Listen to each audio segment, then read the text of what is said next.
रविवारी संभाजी ब्रिगेडचे प्रदेशाध्यक्ष प्रवीण गायकवाड यांच्यावर शाई फेक हल्ला करण्यात आला. मात्र हल्ला झाल्यानंतर प्रवीण गायकवाड यांनी अक्कलकोट येथील अन्नछत्र मंडळाचे जे सर्व आहेत ते राजे भोसले यांचा आणि अमोल राजे भोसले यांच्यावर आरोप केलेले आहेत. आता ते आरोप केलेले आहेत, कशा पद्धतीने बघता, कसं उत्तर असणार त्या आरोपांना? श्री स्वामी समर्थ. राजमाता जिजाऊ माँसाहेब छत्रपती शिवाजी महाराज, छत्रपती संभाजी महाराज यांना वंदन करून नतमस्तक होऊन आदरणीय शिवश्री पुरुषोत्तमजी खेडेकर व समाजाप्रती, बहुजन समाजाप्रती ज्यांचं मोठं योगदान आहे असे शिवश्री रवींद्रदादा गायकवाड यांना मानाचा जय जिजाऊ. प्रथमतः श्री स्वामी समर्थ अन्नछत्र मंडळ ट्रस्टनी हा कार्यक्रम आयोजित केलेला नव्हता.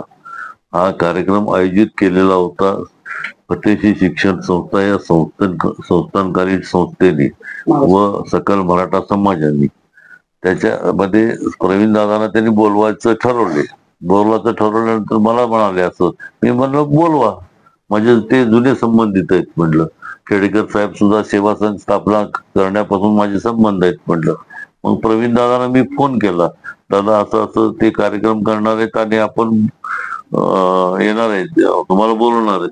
येतो राजे म्हणले. इथंपर्यंतच झालेलं.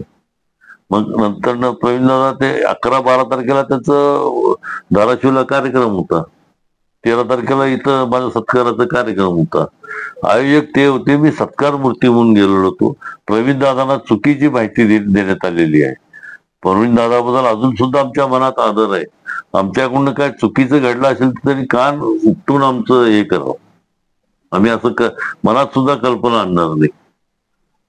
मी सत्कार मूर्ती म्हणून गेलो होतो तिथं. आणि इथं प्रवीण दादा जेव्हा आले, म्हणजे माझ्या इथं रस्त्यावरच्या शेतामध्ये त्याला भेटलो. मी भेटल्यानंतर दादा चला माझ्या गाडीत म्हणालो. मला म्हणले वैडी साहेब आहेत आणि शेटे साहेब आहेत, मी त्यांच्यावर येतो, तुम्ही पुढे चला म्हणले. त्यांनी जर माझ्या गाडीत आले असते तर पहिला शाई पेक म्हणा, हे मारहाण मला झाली असती, मी अंगावर झेललो असतो. तसं दादाबद्दल मी हुस दिलो नसतो आणि मी स्वतः झेललो असतो सगळं. राजे कुठेतरी अमोल राजे यांच्यावर पण आरोप केला. ते काय झालेलं आहे, अमोल त्या दिवशी रविवार होता, अन्नछत्रात भयंकर गर्दी होती, कार्यक्रमाला उशीर उलाल होतं. मग त्यांनी गर्दी आहे म्हणताना आमचे सगळे काही माझ्या लोक काही इथं माझ्यावर आले होते, माझा सत्कार आहे म्हणताना आमचे पदाधिकारी आहे ते. मग अमोल राजे तिथं थांबले होते. मग आता कार्यक्रम स्थळी त्यांना यायला उशीर झाला. आल्यावर हे असं झालेलं कळाल्यावर लगेच तिथं निघाले. आणि तो मनुष्य जो करणारा व्यक्ती आहे त्याला बघून त्यांच्या पाठीमाग मॉब होता अमोल राजेच्या माग. तो जाऊन गाडीत बसला. गाडीत बसल्यानंतर मॉब पुढे बोलणं, त्यांना रागाने बोलणं योग्य वाटलं नाही. कारण मॉब पुढे बोलला असताना मॉब म्हणजे खवळलं असतं, काहीतरी विपरीत घटना घडलेल्या असतील. म्हणून त्यांनी जाऊन त्याला काय म्हणालं, तू हे केलेलं चुकीचं आहे, एवढंच बोललेलं आहे.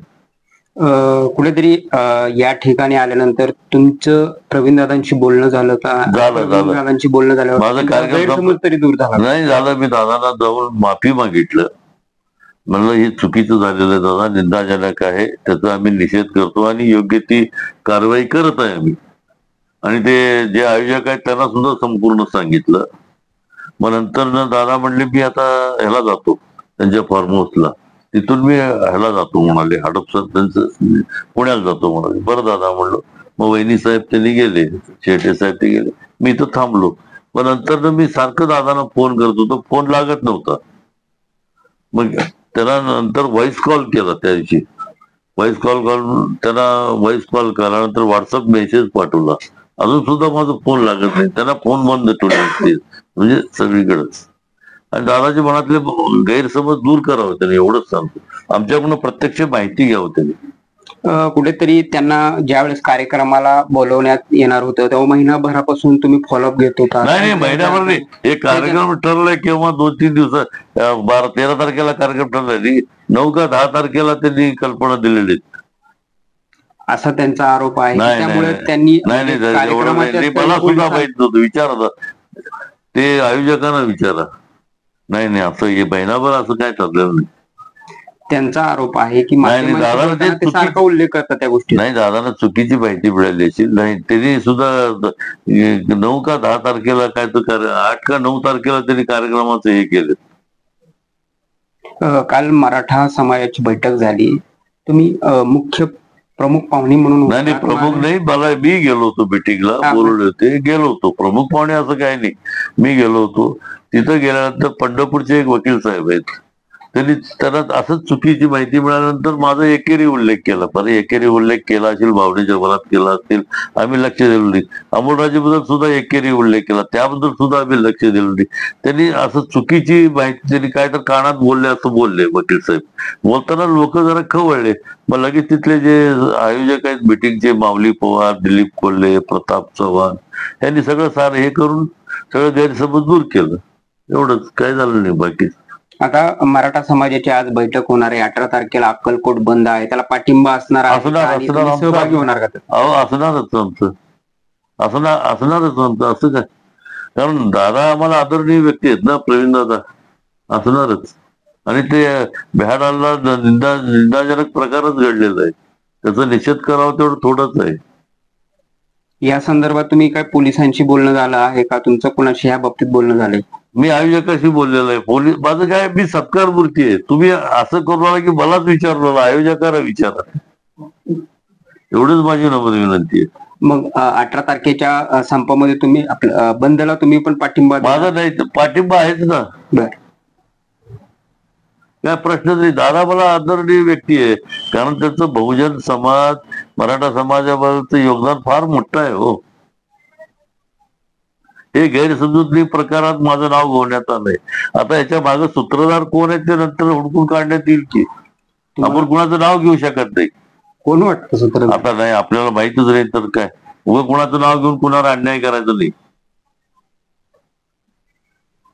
अशा प्रकारे राजे भोसले यांनी प्रत्येक गोष्टीची सडेतोडाची उत्तरं दिलेली आहे आणि 18 तारखेला जे अक्कलकोट येथे बंद होणार आहे त्यांचा पाठिंबा असणार असल्याचंही त्यांनी सांगितलेलं आहे. प्रीतम पंडित, न्यूज 18 लोकमत, अक्कलकोट, सोलापूर.